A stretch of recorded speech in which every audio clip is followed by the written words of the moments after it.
कल आपसे कहा था उदाहरण बना के लाना, कोई नहीं लाया ना, है? चल आपसे अब कभी नहीं कहेंगे, कोई बात नहीं, आगे से आपसे नहीं कहेंगे। कहे उदाहरण कहीं तो कहा था, कोई बात नहीं, आपकी आप नहीं बना पाए, कोई बात, आगे से नहीं कहेंगे आपसे, समझ गए हम कि आपको क्या करना है। चलिए अब सांप्रदायिक आश्रय और ईर्यापद आश्रय अब बाद में मतलब ये कर ले, आपको इस समय सुनाने का नहीं कहेगा था, हमने कहा था सुबह से आप कभी भी सब मिले तो सुनाना। आप व्यर्थ की बातों के लिए तो बहुत समय है आपके पास, लेकिन काम की बात है आपके पास समय नहीं रहता, समझ गए हम आपको। चलिए ठीक, कोई बात नहीं, हम अपना काम कर दें आपके लिए, आगे आप देखिएगा।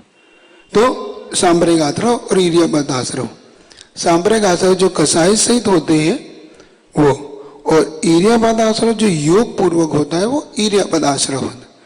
तो 11 से 13वें गुण स्थान तक ईर्यापद आश्रय होता है और कसाय सहित आपका सांप्रदायिक आश्रय होता है यहाँ पर। इस प्रकार से आपका आश्रयों का प्रकरण होगा। अब बंध तत्व, बंध तत्व के विषय में बताया था, जब दो वस्तुएं एक हो जाए, एक में एक होके मिलने लग जाए, उसे बंध तत्व कहते हैं। जैसे कर्म का आत्मा के साथ जो बंध होता है, एक में एक पना होता है, उसे बंध कहते हैं। कर्म रूप परिणत पुद्गलों का आत्मा के साथ दूध पानी की तरह एक में एक हो जाना बंध है।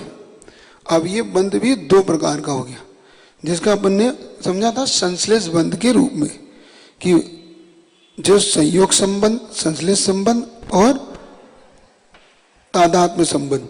तो आत्मा का जो इसके साथ जो संबंध हो रहा है कर्म का, ये संश्लेष संबंध या संलग्न संयोग हो रहा है। तो यहाँ पर द्रव्य कर्म, द्रव्य बंध और भावबंध। अब द्रव्य बंध किसे कहते हैं? जिन रागद्वेष परिणामों से कर्म बनते हैं वो तो भावबंध हो गया, और जिनके साथ कर्म पुद्गल आत्मा का साथ एक में हो जाना, मतलब जो ज्ञानावरणी आदि कर्म वर्गणाएं हैं, इन वर्गणाओं का ज्ञानावरणी दर्शनावरणी के रूप में जब हम जैसा भाव करते हैं, तो हम इसके पहले समझ आ गए हैं कि इनके हेतु अपन समझ के आए हैं पहले, कि ज्ञानावरणी किस कारण से बनता है। तो अपन उसने समझा था कि गुरु का नाम छिपाने से, अथवा पुस्तक के फाड़ देने से, अथवा किसी को पढ़ने से रोकने से, इन कारणों से द्रव्य कर्म का बंध होता है।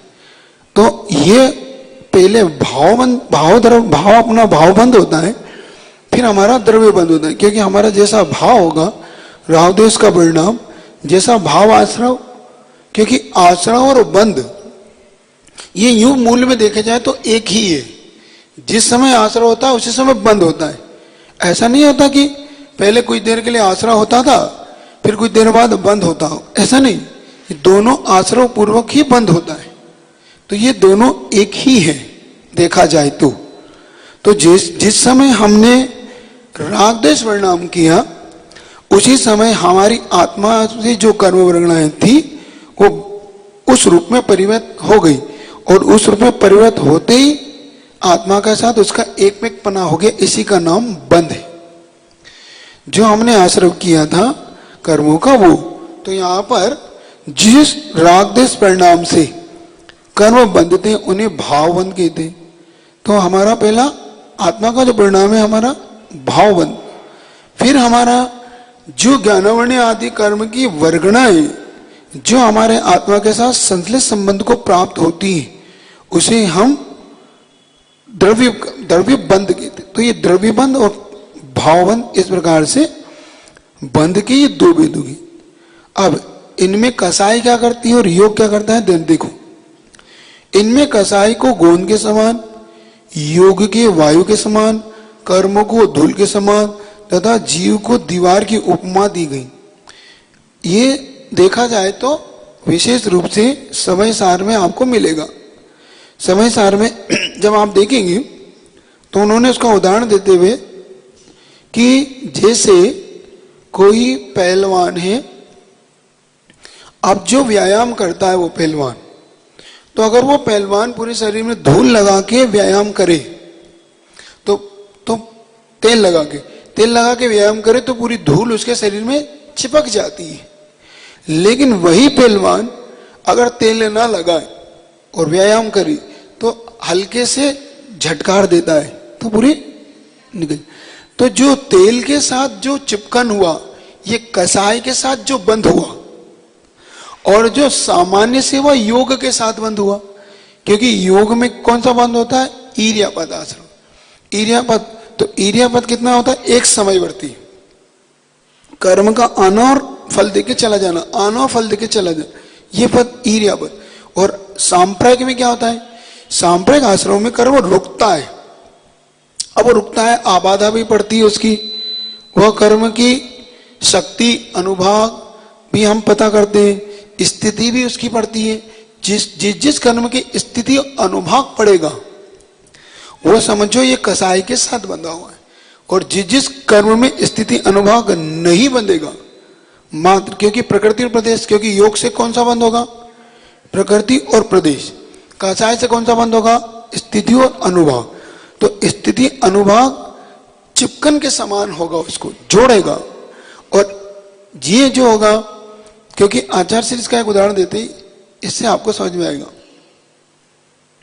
एक होता है गोंद के साथ चिपकन, जैसे आप कभी लिफाफा चिपकाते हैं तो गोंद लगा के चिपकते हैं। एक होता है पानी के साथ, हल्का सा पानी लिया लगा दी, तो पानी वाला कितनी देर टिकता है? कागज चिपकता तो है, ऐसा नहीं पानी दो कागज में से लगाओ तो पानी चिपक जाएगा, लेकिन तुरंत ही सूख के वो खुल जाए। लेकिन गोंद के साथ ऐसा नहीं होगा। गोंद के साथ तो वो फट ही जाता है, खोलने जाओ उसको तो फट जाता है। इसका मतलब गोंद वाला जो हुआ वो कसाय मूलक हुआ, और पानी बुरा हुआ वो वियोग मूलक हुआ। तो यहां पर जो बता रहे हैं मेन रूप से कसाई, योग को वायु। अब देखो उदाहरण दिया उन्होंने, जैसे दीवार पर गोंद लग जाए और वायु से प्रेरित होकर धूल चिपक जाए, तो कसाई तो उसके समान गोंद के समान हो गई, और वायु से उड़ती हुई धूल आई और चिपक गई, तो अब वो दीवार पर बनी रहेगी। ये इसीलिए उसी प्रकार से योग रूपी वायु से प्रेरित कर्म रूपी धूली कसाई रूपी गोंद से आत्मा पर चिपक जाती। तो समय सार में जो उदाहरण दिया था कि कोई पहलवान व्यायाम करता है अगर तेल लगाकर, तो उसकी धूल उसके शरीर पर चिपक जाती है। अब वो कैसे निकलती? बड़ी मुश्किल से, पानी से, साबुन से, अच्छा नहाएगा जब जाके निकलेगी। और वैसे उसको जरूरत नहीं है, हल्का सा टॉवेल से ही पोंछ लेगा, निकल जाती।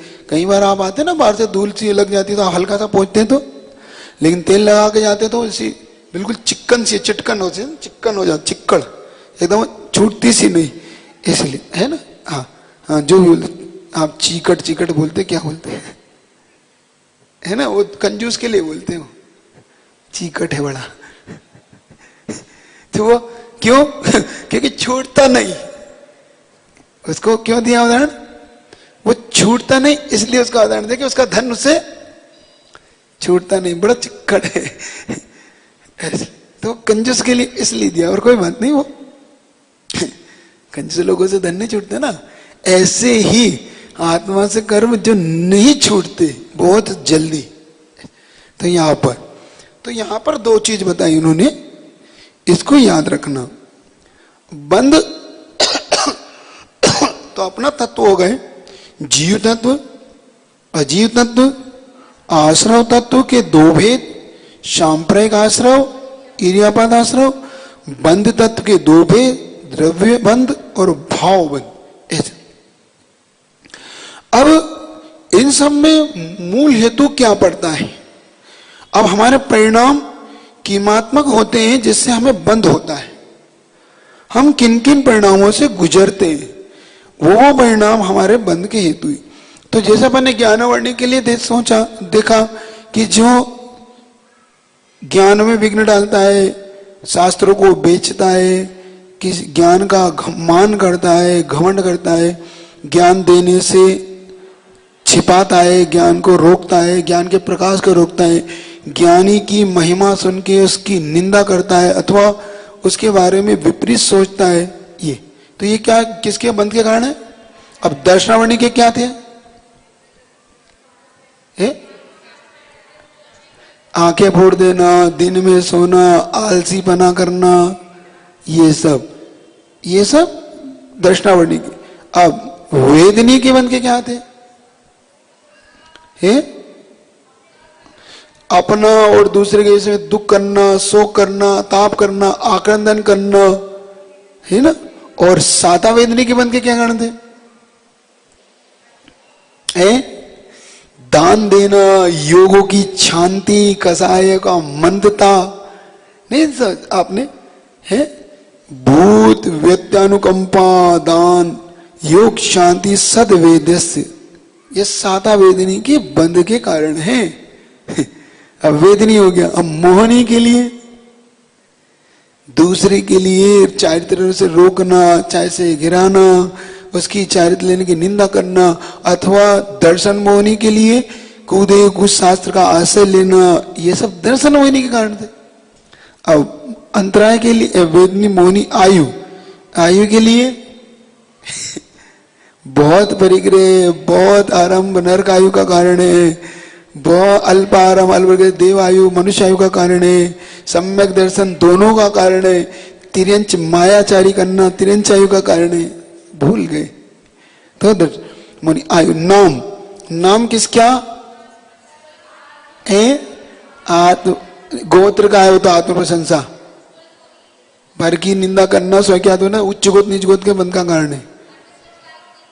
हाँ, मन वचन काय की कुटिलता, कुछ बोलना, कुछ कहना, कुछ चलना, चित्त की एकाग्रता, चंचल बना, ये सब अशुभ नाम कर्म के। और शुभ नाम के लिए मन वचन कान की सरलता, ये सब शुभ नाम कर्म।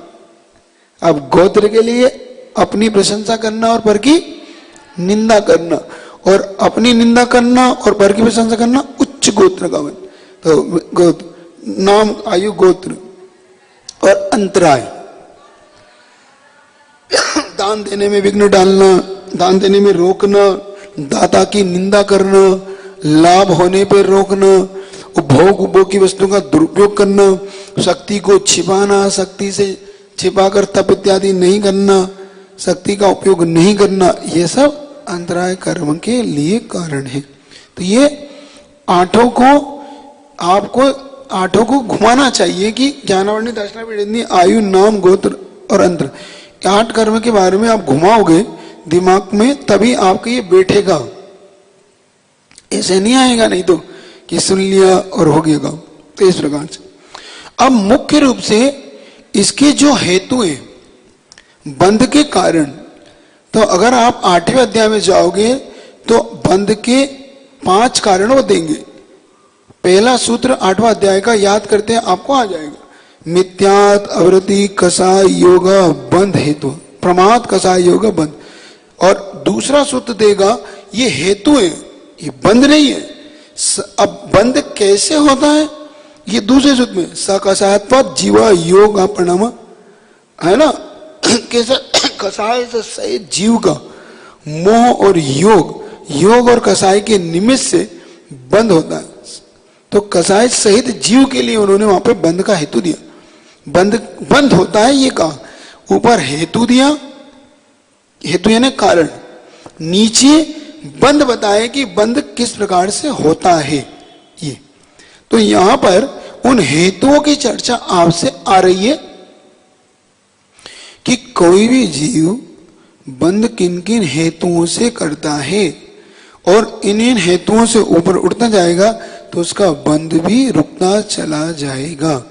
सर्वप्रथम महान हेतु है इस संसार में घुमाने वाला मिथ्यात। कितना कोड़ा कोड़ी? 70 कोड़ा कोड़ी का जो बंद करवाता है, मतलब बंद डालने में निमित्त बनता है। क्योंकि डालता तो बंद डालने का काम किसका है? कसाई का। अनुभाग और स्थिति डालने का काम किसका है? कसाई का। निमित्त पड़ने का काम किसका है? मिथ्यात्व का। इसको याद रखना आप, क्योंकि मिथ्यात्व बंध का हेतु तो है, मिथ्यात्व से बंध नहीं होता। बंध किससे होता है? कसाई से। कसाई ही बंध का बंध के लिए अपनी शक्ति देता है, मिथ्यात्व मात्र कारण बनता है। इसी पे ही बवाल मचा हुआ था और है अभी तक। जब आचार्य जी ने ये लाइन कही थी तो लोगों के, विद्वानों के मन में बड़ा उथल पुथल मचा कि आप मिथ्यात्व को बंध का हेतु क्यों नहीं मानते। तो बंध का हेतु तो मानते, लेकिन बंध नहीं, बंध के लिए तो अनंत अनुबंधी कसाई उसमें डालती है, अनुभाग और स्थिति, है ना, कि कसाई चाहिए ये मुख्य। तो मिथ्यात्व पहला कारण है। तो मिथ्यात्व को किस कहते हैं? मिथ्यात्व, ये तो एक परिभाषा अपने बना ली कि तत्व में जो अपना श्रद्धा नहीं है, हमारी उसमें विश्वास नहीं है, उस तत्व के प्रति हमारा जो विश्वास नहीं है, वो हमारे लिए बंध का हेतु बन गया मिथ्यात्व। अब वो मिथ्यात्व 5 प्रकार का होता है। एकांत, विपरीत, संशय, अज्ञान और वैनिक, 5 प्रकार का ये मिथ्यात्व होता। अब ये मिथ्यात्व इतना अपने को बंद करवा देता है कि 70 कोड़ा कोड़ी हमारे उस आत्मा से उसको चिपकाता है। दर्शन मोहिनी जिसको हम बोलते हैं, क्योंकि मिथ्यात्व किसकी प्रकृति है? दर्शन मोहिनी की। क्योंकि चारित्र मोहिनी की प्रकृति कौन सी है? अनंत 4 कसाय और 9 कसाय से 25 कसाय, ये चारित्र मोहिनी की है। क्योंकि इसलिए कह रहा हूं कि ये सब आपको पहले पढ़ा चुका हूं, तो जो आप पढ़ चुके हैं उसको आप एक बार रिवीजन में मन में मतलब इसको पढ़ते जाएं, इसलिए इसको अब डिटेल से आपको रिवीजन में हो जाएगा। तो मिथ्यात्व दर्शन मोहिनी की प्रकृति, इसके 3 टुकड़े, मिथ्यात्व, सम्यक मिथ्यात्व, सम्यक प्रकृति। तो जो मूल मिथ्यात्व है वो हमारे श्रद्धान मतलब हमारे अंदर के विश्वास को वीतराग देव शास गुरु के प्रति हमारा विश्वास बनने नहीं देता। तो वो अलग अलग प्रकार से होता है। तो यहां पर हमारे बंध में मुख्य रूप से मिथ्यात्व काम करता है। संसार में सबसे ज्यादा कोई घातक है, क्योंकि अनंतानुबंधी शब्द क्या कह रहा है? अनंत अनुबंध जो कराता है, अनुबंध मतलब आपका समझौता, पार्टनरशिप कराता ना, पार्टनरशिप होती। तो आपकी पार्टनरशिप मतलब आपकी पार्टनरशिप कराने में मुख्य हाथ है अनंताबंधी का, और उसमें निमित्त पड़ता है मिथ्यात्व। अनंत अनुबंध मतलब संसार में जो अनंत तक अभी तक रोका है, क्योंकि ये बात तो तय है कि अभी तक मुक्त नहीं हुए, इसका मतलब हमारा अनंत संसार है, इसका मतलब हमारा मिथ्यात्व नहीं छूटा, और मिथ्यात्व नहीं छूटा इसलिए अभी तक हम संसार में हैं। सम्यक दर्शन प्राप्ति होने पर अभी तक हम या तो मुक्त हो चुके होते या बहुत शीघ्र मुक्त हो जाएंगे ऐसा। तो सबसे पहले मिथ्यात्व को निकालो, कैसे भी निकालो, लेकिन मिथ्यात्व को बाहर करो। कुछ भी कष्ट उठाना पड़े जीवन में, लेकिन मिथ्यात्व को मत दो गली, रास्ता मत दो जीवन में। क्योंकि ये मिथ्यात्व एक बार भी मन में प्रवेश कर गया अंदर, तो फिर भवों तक भटकाता है जीव, और ये व्यक्ति छोड़ते नहीं। कौन से मिथ्यात्व करते हैं यहाँ के लोग मूर्ता, वो तो मूर्ता है, 25 प्रकार के दोष वो तो लगाते। मतलब संसार में जितने भी उटपटांग काम है, सारे उल्टे काम को वो करने लग जाते। लोग मूर्ता तो है ही, और गुरु मूर्ता, देव मूर्ता, जिनके कारण आप लोग सारे विपरीत काम करते हैं सारे। तो ये कह रहे हैं जिनके सारे विपरीत काम है, तो मिथ्यात्व छोड़ दो। यहां तक कहा उन्होंने कि अगर जीवन में सर्प भी आ जाए और एक तरफ मिथ्यात्व का सेवन करना पड़े, तो सर्प से कटा लेना अच्छा है बनिस्बत मिथ्यात्व का सेवन करने से। इतना बड़ा उन्होंने कहा, कुशील का भी शायद पाप नहीं इतना होगा जितना पाप मिथ्यात्व है। इतना भयंकर पाप है इसका, इतना, क्योंकि सर्प अगर काटेगा तो एक ही जीवन जाता है, एक ही जीवन बर्बाद होता है, एक ही जीवन आपका नाश होता है। लेकिन मिथ्या तो अगर आ जाता है जीवन में, तो यह जीव अनंत भावों तक भटकता हुआ आया है, वो उस एक ही हेतु इसमें मिथ्यात्व। इसलिए तो मिथ्यात्व को ये इनके प्रकरण कैसे भी इस मिथ्यात्व को निकाल देना चाहिए जीवन से। ये कैसे भी करके, कैसे भी कुछ भी हो जाए, जीवन भी दाव लगाना पड़े तो लगाना चाहिए, लेकिन मिथ्यात्व का सेवन नहीं करना चाहिए। क्योंकि छोटी छोटी तकलीफ जब आती है जीवन में, तो बहुत जल्दी व्यक्ति इस मिथ्यात्व में पड़ता है।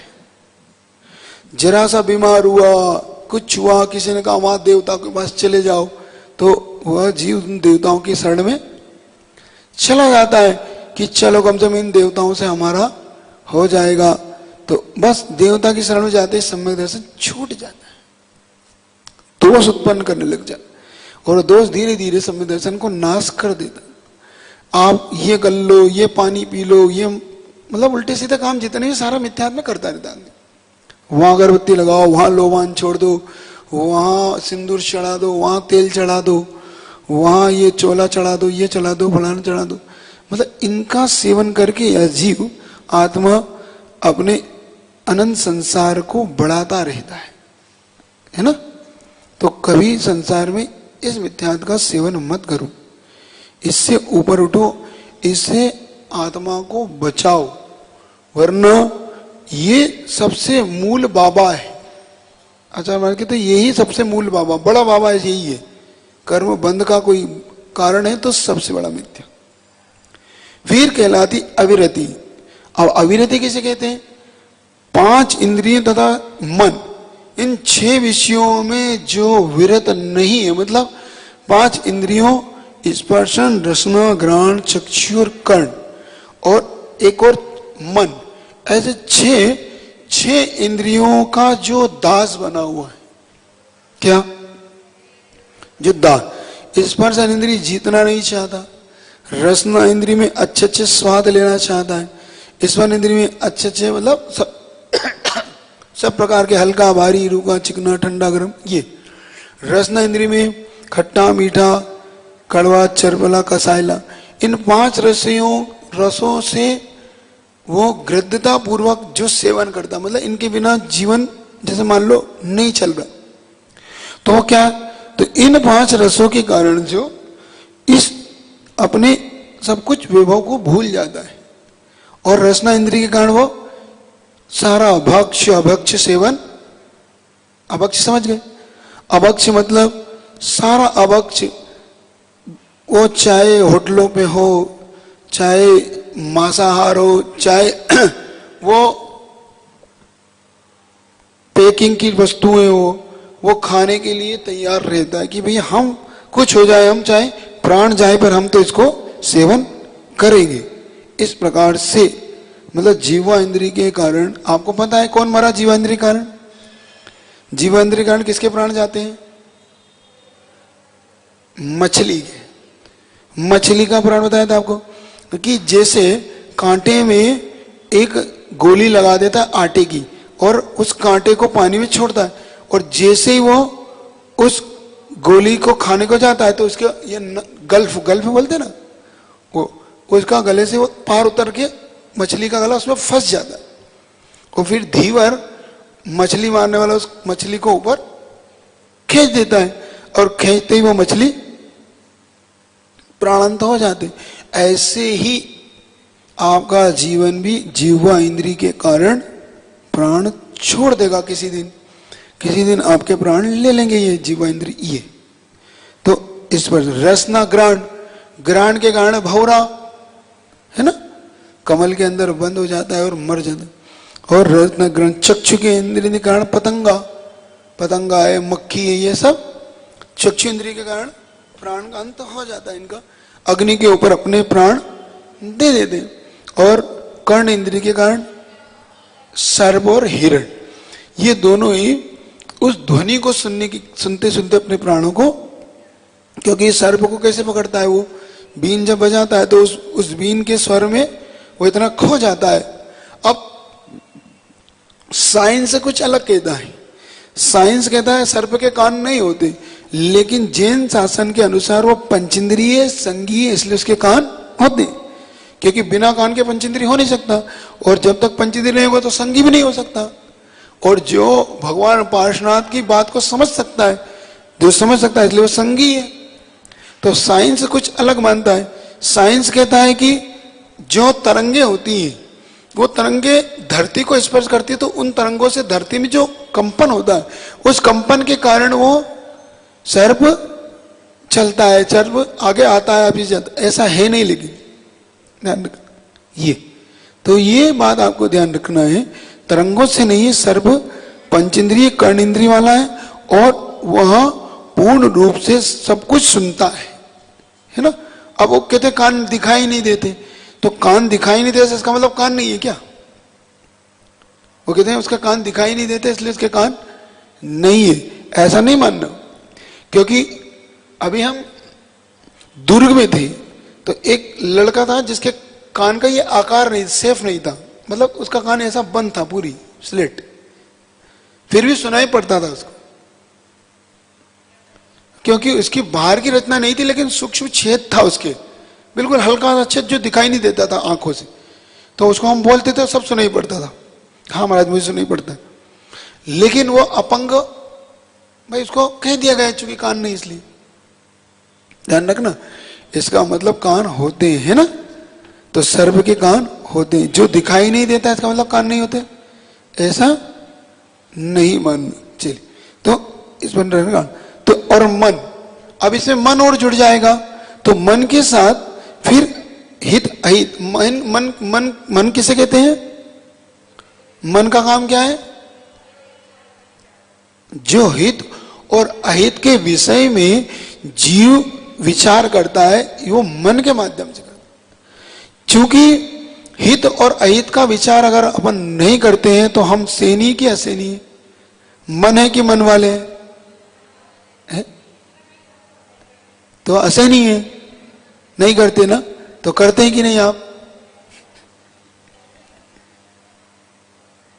अब विचार नहीं, यही तो प्रश्न है कि मन का काम क्या है? मन का काम है अपने हित और अहित का विषय में चिंतन करना। और हित क्या है, अहित से मतलब ये नहीं खाने पीने में हित क्या है, ये नहीं, ये हित अहित नहीं, ये तो तिर्यंच भी जानता है, मन से रहित भी है। जैसे भौरा है, तो भौरा गंदगी पे नहीं बैठेगा, वो फूल पर ही बैठेगा, वो गुलाब के फूल इत्यादि पे बैठेगा, बेशरम के फूल पे नहीं बैठेगा। बेशरम का फूल देखा आपने? नहीं देखा।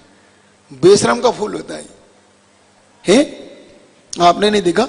एक ऐसा होता है लाल कलर का होता है, वो थोड़ा सा सफेद भी होता है लाल, तो वो उसकी एक पोली सी डंडी होती है, अंदर से बिल्कुल पोला होता है और बिल्कुल कहीं भी। अब उसका नाम बेशरम क्यों पड़ा? वो कहीं भी उग जाता है। उसका क्या है, उसकी एक डंडी लिया हो आप, उस डंडी को, सूखी है कोई बात नहीं, उस डंडी को आप ऐसे धरती में बो दो, मतलब इतनी सी 2 इंच 3 इंची गाड़ के छोड़ दो, वो अपने आप ही उसमें से कोपल फूट जाएगी। मतलब वो जिसकी डंडी ही बीज है, उसका बीज क्या है वही। और कहीं भी, और उसके किसान लोग उसका उपयोग करते हैं मुख्य रूप से, उसकी ऐसे डंडी लगा दें, अपने आप उसकी फूट से बड़ी बड़ी हो जाएगी, लंबी ले, तो अपने आप ही बाढ़ का काम करने लग जाती है। और बहुत से लोग उसकी भाई लकड़ी बना बना के अग्नि जला जला के काम में लेते रहते उसका, तो इसलिए उसका नाम बेशरम है। बेशरम आप शब्द से यूज करते ही है ना, जिसको ना आए वो। तो यहां पर वो शब्द उन्होंने, तो यहां पर वो कह रहे हैं हित और अहित के विषय में जो बेशरम हो गया है ना, तो बेशरम के फूल पे भौरा नहीं बैठता, क्योंकि इसमें से कोई मकरंद नहीं निकलता, कोई उसमें रस नहीं आता, मुख्य रस तो इसलिए। तो जो अपन कह रहे थे कि खाने पीने के विषय में मन का काम नहीं है।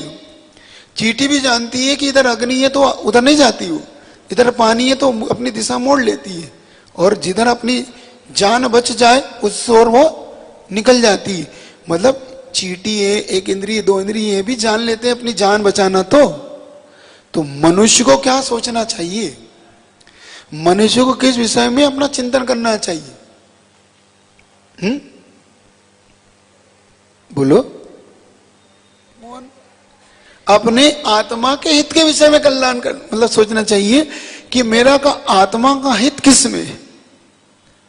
खाने पीने के में नहीं, पहनने ओढ़ने में नहीं, इसमें हित नहीं है। ये कोई हित की बात नहीं है। तो संसार में सब कर लेते हैं, कोई भी तिरंच भी कर लेता है।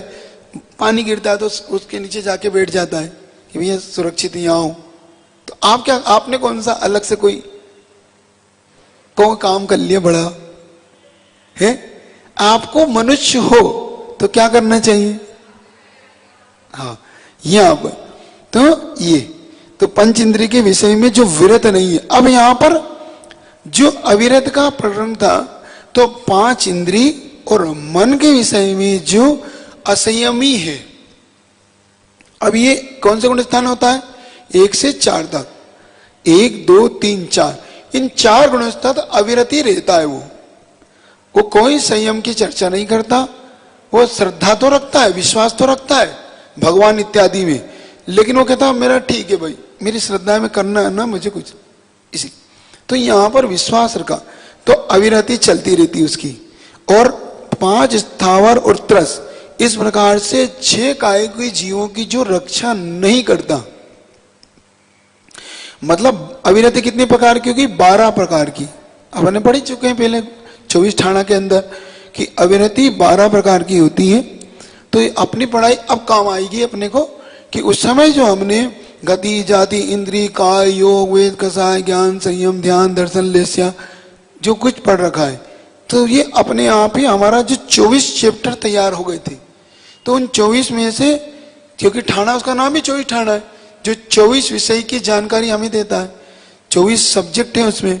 तो अपने आप ही हमें आप समझ में आ गया कि अविरति क्या वस्तु है, क्योंकि अपन उसके सारे डेफिनेशन उसमें पढ़ चुके थे। तो ये तो अविरति के विषय में ये तो 5 इंद्रिय, 1 मन, 6 और 6 काय के जीवों की रक्षा नहीं कर। 6 काय कौन से?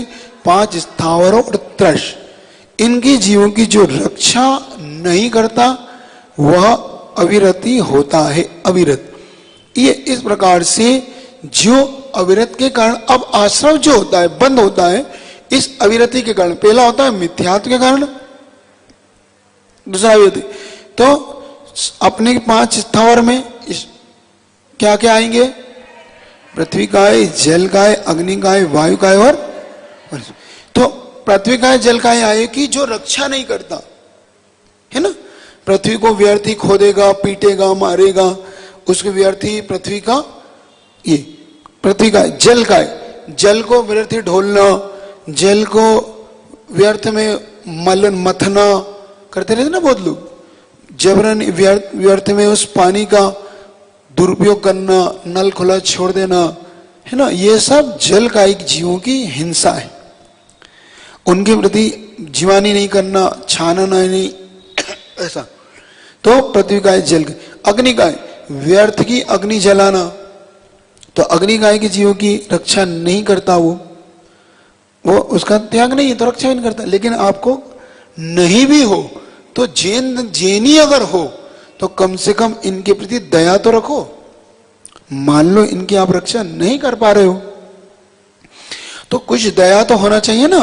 कुछ दया का क्या मतलब कि व्यर्थ में तो मत खोदो, अनर्थ दंड तो मत करो, प्रमाद तो जबरन का तो मत करो कि आपका त्याग नहीं है इसलिए हमें कोई फर्क नहीं पड़ता, इसलिए हम पृथ्वी कितनी खोदे हमें क्या फर्क पड़ता है, हम कितने पानी डोले हमारा कोई त्याग है क्या। ये कुछ लोग शब्द बोलते हैं, हमको कोई प्रतिमाधारी थोड़ी है। ध्यान रखो, अगर अविरति होकर भी आप इनकी रक्षा नहीं करते तो मिथ्या दृष्टि भी हो सकते हो। क्योंकि अविरति का मतलब ये नहीं कि हम व्यर्थ में ही इस वाणी का दुरुपयोग करें, क्योंकि मिथ्या दृष्टि में और सम्यक दृष्टि की अविरति में अंतर होना चाहिए। सम्यक दृष्टि भी अविरत है, चौथे गुण स्थान वाला भी, और मिथ्या दृष्टि भी अविरत है, पहले गुण स्थान वाला भी। तो दोनों में कहीं तो अंतर होगा कि नहीं होगा? दोनों की अविरति में बिल्कुल 100% अंतर होगा। वो जितनी उपयोग, जितना उसके अंदर उपयोग है उतनी तो अविरति कर लेगा, लेकिन व्यर्थ की अविरति वो भी नहीं करेगा, मतलब व्यर्थ की हिंसा तो वो भी नहीं करेगा सम्यक दृष्टि के अंदर, क्योंकि परिणाम दया का होना। क्योंकि सम्यक दृष्टि के कौन से गुण हैं? अनुकंपा, आस्तिक्य, प्रशम और संवेग। तो अनुकंपा किसे कहते हैं? उसके अंदर दया का परिणाम अनुकंपा का अभाव है। तो आप सब सम्यक दृष्टि हो कि मिथ्या दृष्टि? सम्यक दृष्टि। तो अगर सम्यक दृष्टि हो तो आपके अंदर अनुकंपा होना चाहिए। ध्यान रखो, अनुकंपा मतलब व्यर्थ की हिंसा होने पर आपके अंदर एक वेदना होना चाहिए कि नहीं नहीं व्यर्थ की हिंसा क्या क्या मतलब है? हम क्यों इसको नल को क्यों खुला छोड़े? बंद कर दो भैया, उपयोग है तो ले लो। मान लो आप उपयोग कर तो करो, नहीं है तो बंद करो। नहीं नहीं हमारे यहाँ तो खूब लाइट है और अब तो बोरिंग लग गया, अब क्या जरूरत है, अब तो स्विच चालू करना, खूब पानी आएगा। नहीं, बिल्कुल नहीं। अब हम और बल्कि संभल के चलो। ये तो अग्नि है, अब लाइट है हमारे पास तो खूब जला दो, और घर मतलब चले गए, बाहर पंखे चल रहे, ये भी अविरति मत करो। तो सम्यक दृष्टि कंजूस नहीं होता। सम्यक दृष्टि अपनी व्यापक दृष्टि रखता है। कुछ लोग कहते हैं तो कंजूस है, जरा जैसे लाइट बंद कर देता है, जरा जैसे में पानी बचाता फिरता है। ये कंजूस बना नहीं है, ये मितव्ययिता है उसकी। ये उसके प्रति, धर्म के प्रति गाढ़ श्रद्धा है उसका, कि मैं अगर सम्यक दृष्टि हूं, मैं धर्मात्मा हूं, तो मैं व्यर्थ में ये कार्य नहीं कर सकता। ये पाप के बंध के कारण मैं नहीं करता। ठीक है, मैं अविरति हूं, मैं प्रतिमाधारी नहीं हूं, मुनि नहीं हूं, तो क्या मतलब है ना? तो ये नहीं करना। अब आप अगर सम्यक दृष्टि अपने आप को कहते हो, क्योंकि सम्यक दृष्टि कौन है? जिसके अंदर भगवान की वाणी पर विश्वास है, भगवान की आज्ञा में जो विश्वास रखता है। और भगवान की आज्ञा क्या है? खूब पानी डोलो, खूब अग्नि जलाओ, खूब पृथ्वी जल खोदो, खूब व्यर्थ के फूल तोड़ो, पत्ती तोड़ो, घास पे चलो। वो अविरति क्या? मान लो उसको घास पे चलना ही पड़ता तो उसके मन में बड़ी दुख सा होता है कि मैं क्या करूं, रास्ता नहीं है इसलिए चलना पड़ रहा है। अगर रास्ता होता तो मैं कभी घास पे नहीं चलता। ये भाव होता है ना। और मिथ्या दृष्टि का क्या होता है? वो सड़क छोड़ के उस पर चलेगा। अरे मजा तो इसमें आ रहा है, देखो क्या मुलायम घास है, क्या आनंद आ रहा है, देखो देख, तोड़ के देख, फूल जबरन फूल तोड़ के फेंकता है, पत्तियां तोड़ के फेंकेगा, झाड़ है तो वहां से निकल के खींचेगा, उसकी डाली तोड़ देगा। करते हो कि नहीं स्कूल में तुम लोग? स्कूल में यही तो करते रहते। गए वहां पत्ते में उसमें निकले, ऐसे दाढ़ी तोड़ ली, क्या है को तोड़ ली। ये सम्यक दृष्टि काम नहीं कर सकता। सम्यक दृष्टि सोचता नहीं, व्यर्थ में नहीं करना। फूल है तो वो उसमें शोभा दे रहा है ना, वो अपने पेड़ पर शोभा दे रहा है, तो क्यों व्यर्थ में तोड़ना? क्या काम, उपयोग क्या है उसका? क्या उपयोग है फूल को तोड़ने का? पूजा में इस्तेमाल करोगे, क्या करोगे उसका? तो कम से कम जो उपयोग नहीं है तो अपने को तोड़ना ही नहीं, क्योंकि वैसे भी आप पूजा नहीं करते फूल इत्यादि से, और उपयोग है ही नहीं आपके। ये तो अविरति से बचना। सम्यक दृष्टि अगर हो तो, नहीं हो तो फिर तो कर दो, जो करना आपको कर ही रहे हो, उसको तो कौन रोक रहा है? अब कुछ लोग चला गए, हाँ हम तो मिथ्या दृष्टि सही। देखो ये भी व्यक्ति की एक विचारधारा है। हाँ हम तो मिथ्या दृष्टि से, कोई बात नहीं, हम मिथ्या दृष्टि से बोल के अपने आप को मिथ्या दृष्टि बनाते हो। देखना, मतलब क्रोध में आदमी गुस्से में आके क्या जाता है वो, हम मिथ्या दृष्टि से, तुम बड़े सम्यक दृष्टि बने रहो, हम तोड़ लेंगे। तो भैया आप भी उपयोग नहीं है तो क्यों तोड़ रहे हो? आपके अंदर भी तो अनुकंपा होना चाहिए, दया होना चाहिए। नहीं हमारे अंदर कोई दया नहीं, हम तो ऐसे ही। इसलिए उनकी बातों में आके आप मत करो। कोई कुछ बच्चे तो ऐसे भी मिले हमें, जब उन्हें ये बताया गया तो उन्होंने घास पे खेलना छोड़ दिया। अच्छा लगा हमें। उन्होंने कहा महाराज जी अब हम घास पे खेलते नहीं, पहले तो हमें अच्छा लगता था घास पे खेलना, क्योंकि क्रिकेट घास पे खेली जाती थी, तो हम सड़क पे खेलते, हम घास पे नहीं खेलते। अच्छा लगा सुन के कि उन बच्चों के अंदर भी ऐसी धारणा है कि हमको व्यर्थ में इन घास इत्यादि का दुरुपयोग नहीं करना, इस जल इत्यादि का दुरुपयोग नहीं करना। वो भी अब भली संभल के ही अपनी अग्नि इत्यादि का उपयोग करते। ये सबसे मुख्य धारणा बनाना है ना। और ऐसे ही 5 स्थावर में अग्नि का है, जल का है, वायु का है। वायु का है मतलब पंखे इत्यादि चलाना, कूलर चलाना, इनको व्यर्थ चलाना। भाई उपयोग है तो ठीक है, अब 4 कोने की चारों कोने के स्विच चला दियो और एक कोने में बैठे हो आप, होता ना। इस मंदिर में मैं देखता हूं, अब तो नहीं चलाता कोई, माइके लाल आप चलाए 4 चलाओ कोई बात नहीं, अब बैठो। अब नहीं चलाता, अब तो चलाने वाले को ऐसे घूर के देखता है कि इसका दिमाग ठीक नहीं है लगता। तो इस मंदिर में देखा कोई व्यक्ति, जब गर्मी थी तो एक व्यक्ति यहां बैठा और चारों चला के बैठा है कि सारे संपूर्ण संसार की गर्मी इनको लग रही है। तो ऐसा करने से क्या लाभ था? ये पाप कहलाता है। तो वायु का है, अग्नि का है, वनस्पति का है, बता दिया आपको। व्यर्थ में हरि इत्यादि को तोड़ना, फेंकना, जितना आवश्यकता नहीं है उससे ज्यादा सब्जी इत्यादि को बना के छील के फेंक देना, ऐसा नहीं करना कभी भी। तो जितना उपयोग हो उतनी आवश्यकता के अनुसार इन 5, तो ये कहलाती है मिथ्यात।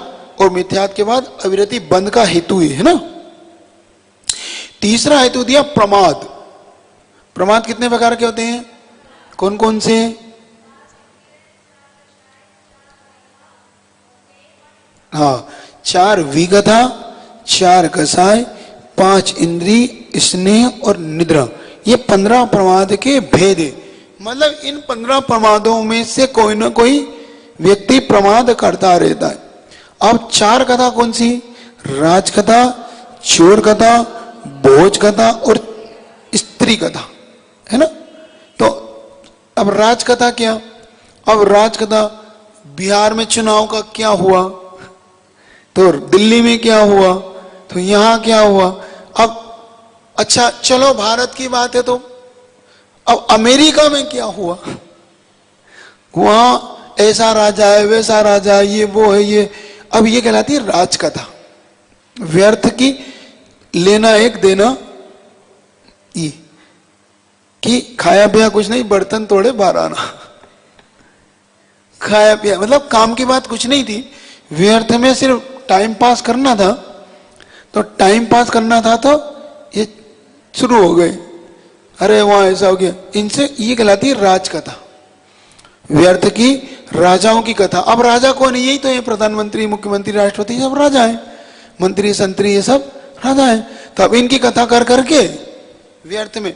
अब हमारा जिस दिन, हाँ आपका उपयोग पड़े, जिस दिन इनसे काम पड़े उस दिन करो, कोई बात नहीं कि भैया किसको वोट दें, क्या करें, तो ये ठीक है, इसमें चिंतन करो। लेकिन जब काम ही नहीं है, हमें अभी अपने पास वैसे काम फुर्सत नहीं है दूसरे अपनी निजी पढ़ाई या अपने निजी कार्यों से, तो उनमें तो अब चोर कथा, चोर कथा क्या कहलाती है?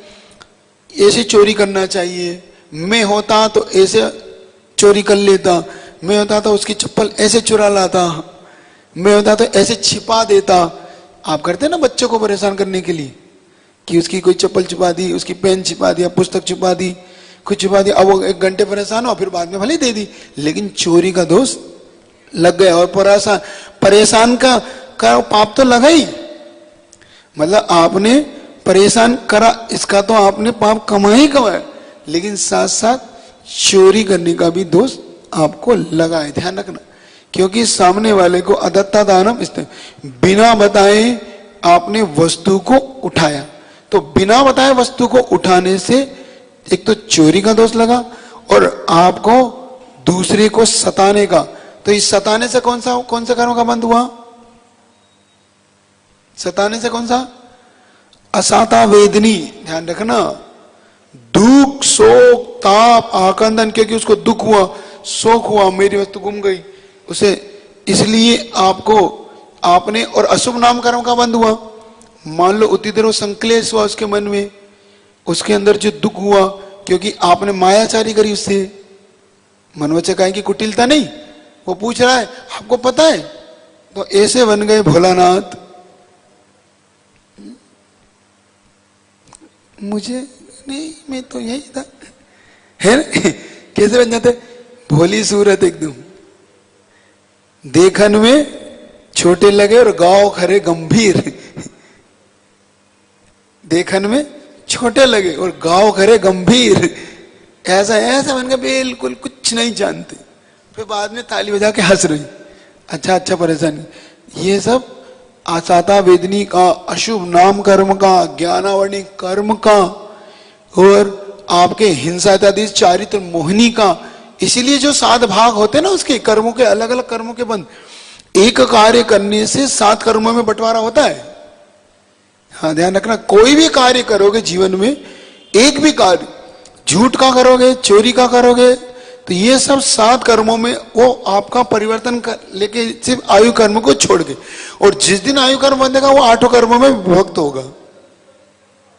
तो एक बात आप पक्की कठान बांध लेना कि आपके द्वारा किया हुआ एक भी कर्म आपको 7 या 8 कर्मों का बंद करा सकता है। दिमाग में आ गई बात? याद रहेगी कि नहीं? ये 8 कर्मों का बंद आपको होता है। तो प्रमाद, अब तो स्त्री कथा, अब वो आ गई चोर कथा। चोरी करने का, बहुत से लोग ऐसे चोरी नहीं करते, पहले भी बता चुका हूं कि उनका शौक होता है चोरी करने का। उन्हें चोरी करने से कोई मजा, उनको मजा आता है बस, कोई उनका प्रोफेशनल नहीं है उसका चोरी करना। वो तो उनका अलग चोरी होती है।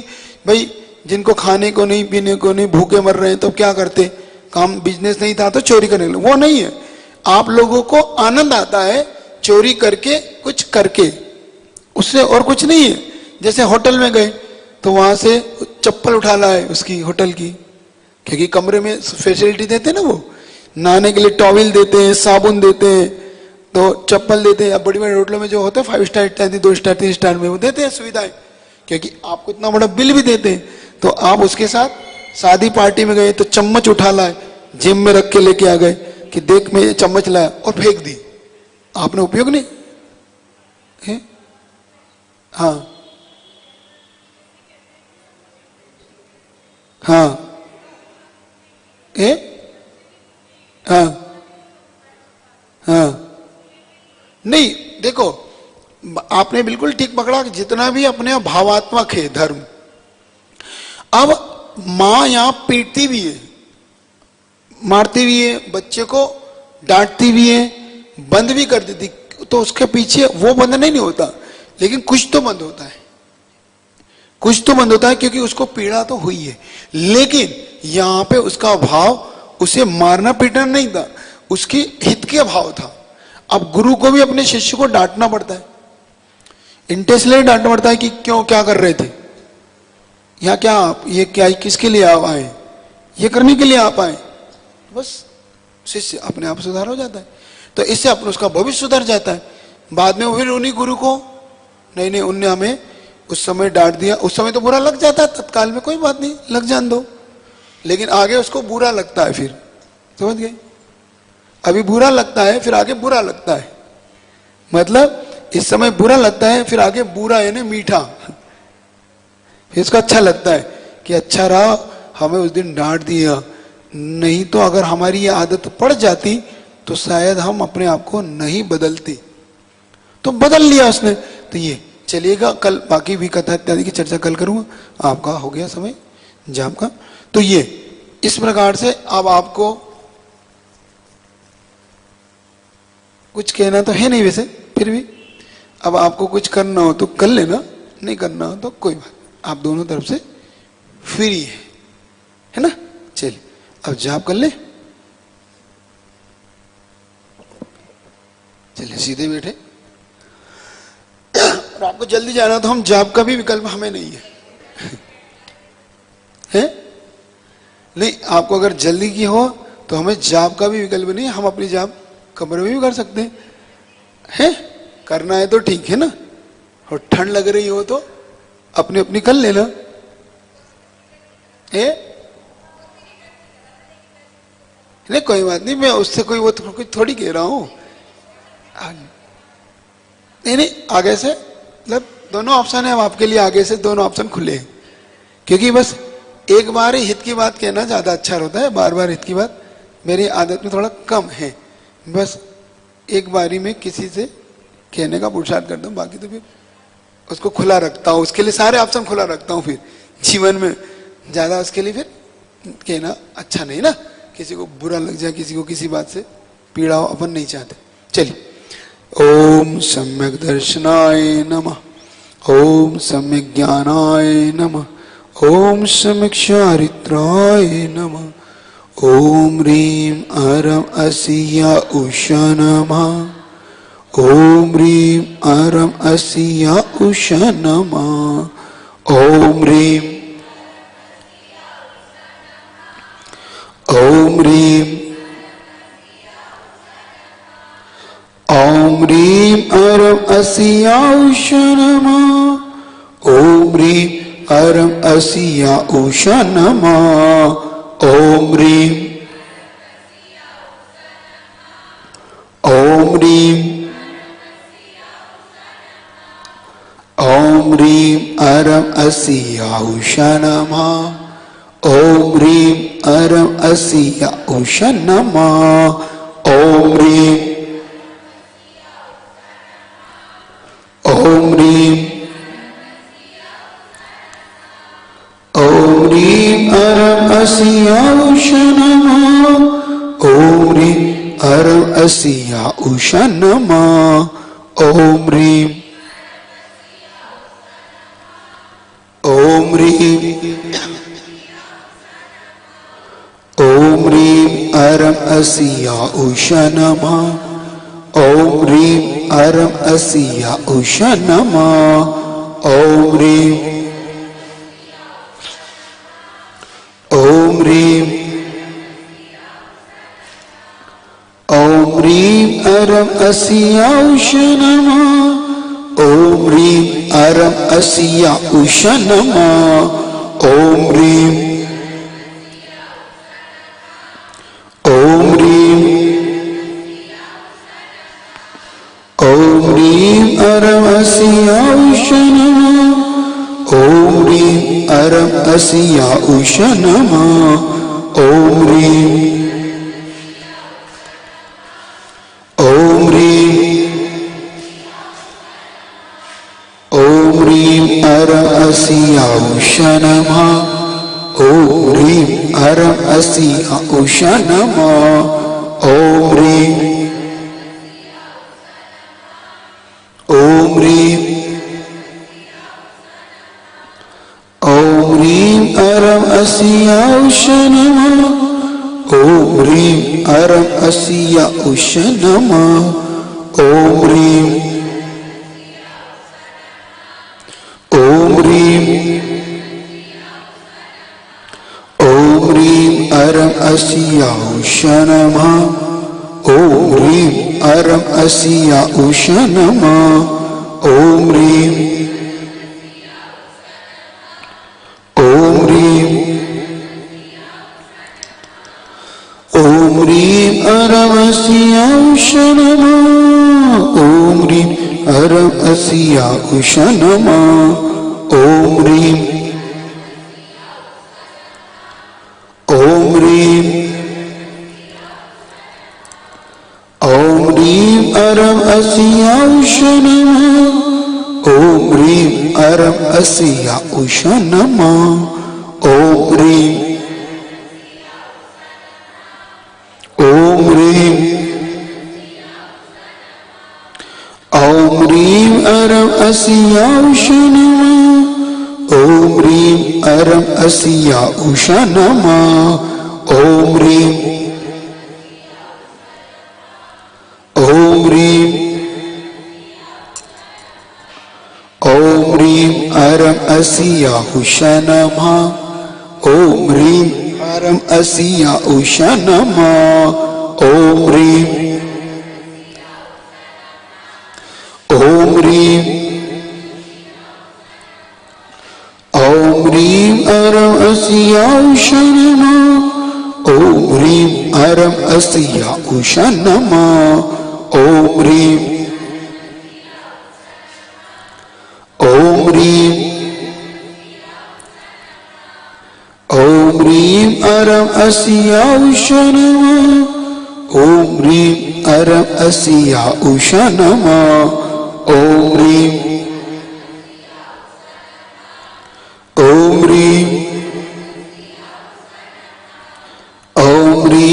अरम अस्या उषा नमः। ओम ह्रीं अरम अस्या उषा नमः। ओम ह्रीं ओम ह्रीं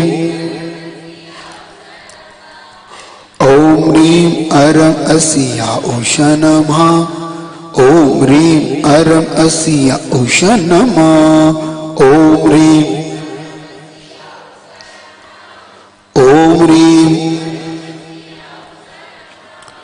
ओम ह्रीं अरम अस्या उषा नमः। ओम ह्रीं अरम अस्या उषा नमः। ओम ह्रीं अरम अस्या उषा नमः। ओम ह्रीं अरम अस्या उषा नमः। ओम ह्रीं अरम अस्या उषा नमः। ओम ह्रीं अरम अस्या उषा नमः। ओम ह्रीं अरम अस्या उषा नमः। ओम ह्रीं अरम अस्या उषा नमः। ओम ह्रीं अरम अस्या उषा नमः। ओम ह्रीं ओम ह्रीं ओम ह्रीं ओम ह्रीं अरम अस्या उषा नमः। ओम ह्रीं अरम अस्या उषा नमः। ओम ह्रीं ओम ह्रीं ओम ह्रीं अरम अस्या उषा नमः। ओम ह्रीं अरम अस्या उषा नमः। ओम ह्रीं ओम ह्रीं ओम ह्रीं अरम अस्या उषा नमः। ओम ह्रीं अरम अस्या उषा नमः। ओम ह्रीं ओम ह्रीं ओम ह्रीं अरम अस्या उषा नमः। ओम ह्रीं अरम अस्या उषा नमः। ओम ह्रीं ओम ह्रीं ओम ह्रीं अरम अस्या उषा नमः। ओम ह्रीं अरम अस्या उषा नमः। ओम ह्रीं ओम ह्रीं ओम ह्रीं अरम अस्या उषा नमः। ओम ह्रीं अरम अस्या उषा नमः। ओम ह्रीं ओम ह्रीं ओम ह्रीं अरम अस्या उषा नमः। ओम ह्रीं अरम अस्या उषा नमः। ओम ह्रीं अरहं अस्या उषा नमः। सम्यक् दर्शनाय नमः। सम्यक् ज्ञानाय नमः। सम्यक् चारित्राय नमः। बोले पंचप्रविष्टि भगवान की। अब इस रविवार को सोच रही है आपका कोई पेपर, अब इसमें से जिन भारतीय या जिन सरसिक जो भी इसमें से लेंगे, तो इसमें से अब आपको तैयारी करना है, ठीक है। अब है कौन से अध्याय की तैयारी करना ये बता रहा हूँ आपको मैं, है ना। वो अध्याय की तैयारी करना। आपको कर्म और कर्म के बंध की जो 10 प्रक्रिया है, वैसे इसका पहले ले चुका हूं, फिर भी इस बार आपको तैयारी करना है। कौन कौन तैयारी करना, ठीक है ना। तो एक तो वो डलवा दो जूम पे आप इनका फोटो डाल दो, है ना। पीडीएफ फाइल डाल दो, इसकी पीडीएफ फाइल है, पीडीएफ फाइल डाल दो। उसमें कर्म और कर्म के बंध दो अध्याय देख लेना। अध्याय नंबर कितना है वो देख के तैयारी नहीं, कर्म बंध का थोड़ा 206 पे कर्म बंध है और 210 पे कर्म की 10 अवस्थाएं। 206 और 210 ये दोनों पृष्ठ का आप तो है पीडीएफ वाला तो बना देते, तो इनकी आपको अब आपको ये करना है, ठीक है ना। तो इसकी तैयारी करना, इसकी एग्जाम, अब इसकी एग्जाम आप शुरू करेंगे। कोई गूगल पेपर भी आएगा और आपका ऐसा भी आएगा, जिसको जिससे देना हो, जैसा देना हो, और होगा तो व्यवस्था ऐसी बना देंगे कि इधर आप पेपर देंगे, उधर आपका रिजल्ट बाहर आता है? जैसा भी देख लेंगे, वो टिक मार वाले बनवा लेंगे इस बार भी, क्योंकि वो सरल भी रहता है लोगों को ऑप्शन चुनने इत्यादि में। जैसा भी होगा देख लेंगे, वो बनाने के लिए कह देंगे, ठीक है, चलिएगा। और ज्यादा हो तो अगर आप मेहनत और कर सको तो जो तत्वार्थ सूत्र का अध्याय है उसमें से भी कुछ पूछा जाए तो जो बंद वाला अध्याय, तो बंद का कौन सा अध्याय है? आश्रव का 6वां 7वां 8वां बंद है। चलो ठीक है, इसके बारे में बाद में सोचेगा, अभी तो ये 2 चीज सोचेगा। कोई बात नहीं, जिसको नहीं देना वो फ्री है मेरी तरफ से, हमें से फ्री रखा है मैंने तो आपको वैसे ही फ्री कर रखा है। हाँ वही तो कह रहा हूं, इसको ही आपको करना है, 2 ही अध्याय करना है, 206 पृष्ठ और 210 पृष्ठ, ये 2 ही अध्याय आपको करना है। और ये भी आपको नहीं करना हो तो आप बिल्कुल फ्रीनेस, मतलब बिल्कुल लोड ना ले सिर पे, आप मेरी तरफ से बिल्कुल फ्री कर दिया आपको मैंने, आप है ना, बिल्कुल टेंशन ना करें। जिसको देना वो हमारे पेपर बाहर वाले दे देंगे, भीतर वाले शांति से पढ़े और कोई दिक्कत नहीं हमें। ये तो सिर्फ आपको इसलिए बैठाता हूं ताकि जो बाहर पढ़ते हैं ऑनलाइन, अब उनके लिए सुविधा हो जाए, है ना। आप टेंशन ना करें, नहीं पढ़ना तो इसकी टेंशन ना करनी, मैं आपको ज्यादा लोड नहीं देना चाहता, है ना।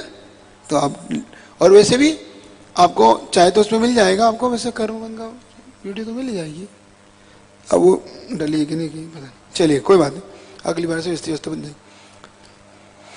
माता तो दया करके कर्मों से छुड़ा देना, माता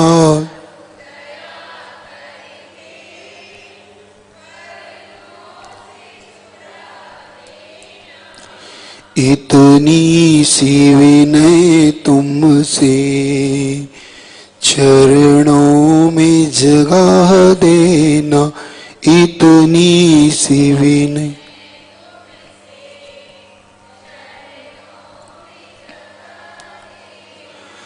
माता आज मैं भटका हूँ माया के अंधेरे में, माता आज मैं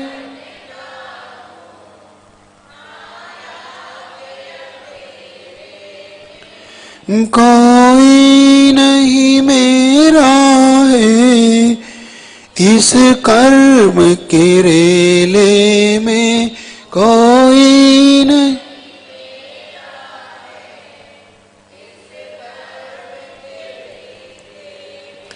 कोई नहीं मेरा है, तुम धीर बंधा देना, कोई नहीं मेरा है, तुम जीवन के चौराहे पर मैं सोच रहा कब से,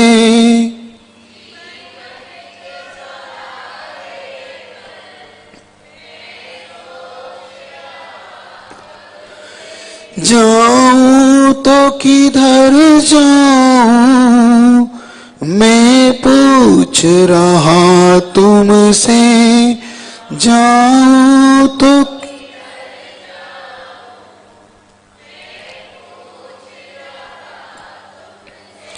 पथ भूल गया हूँ मैं, तुम राह दिखा देना, पथ भूल गया हूँ मैं, तुम राह,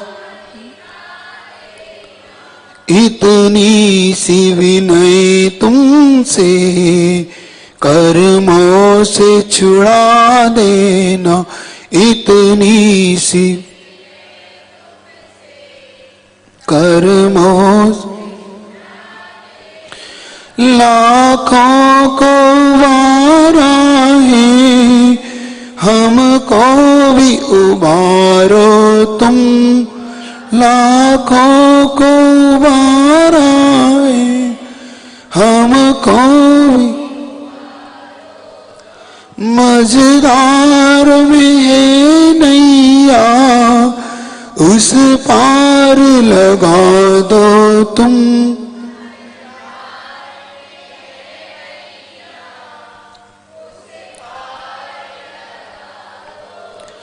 मझधार में अटका हूँ उस पार लगा देना।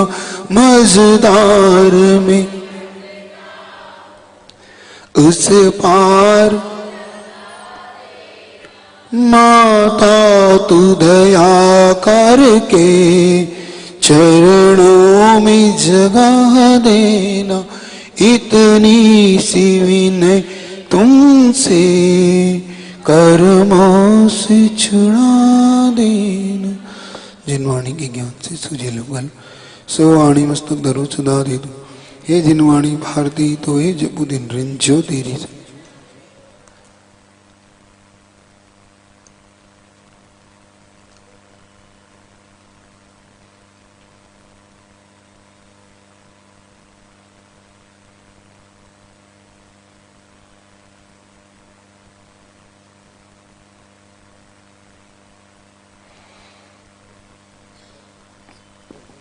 बोले संश्रोमणी मनोज जी ऊपर रख दें। बोले संश्रोमणी आचार्य गुरु विद्यासागर जी महामुनि राज की जय। बोले परम पूज्य वीर सागर जी, विशाल सागर जी, धवल सागर जी महाराज की। मेरी जिंदगी संवारी मुझको शरण लगा के रौनक मिली जहां की चरणों में गुरु के आके। मेरी जिंदगी संवारी मुझको शरण लगा के रौनक मिली जहां की चरणों में गुरु के आके। गुरु तेरे चरणों में मैंने तो जहां पाया मिली गई सारी खुशियां। गुरु वर ने मुस्काया गुरु तेरे चरणों में मैंने तो जहां पाया। मेरे दिल की ये अर्ज है गुरु दूर तुम न जाना। तेरे चरण कमल पर हम जिंदगी बिताना। मेरे दिल की ये अर्ज है गुरु दूर तुम न जाना। तेरे चरण कमल पर हम जिंदगी बिताना। जियो और जीने दो गुरुवर ने सिखलाया। मिली गई सारी खुशियां गुरुवर ने मुस्काया। गुरु तेरे चरणों में मैंने तो जहां पाया। बोलिए संत शिरोमणि आचार्य भगवान विद्यासागर जी महामुनि राज की जय।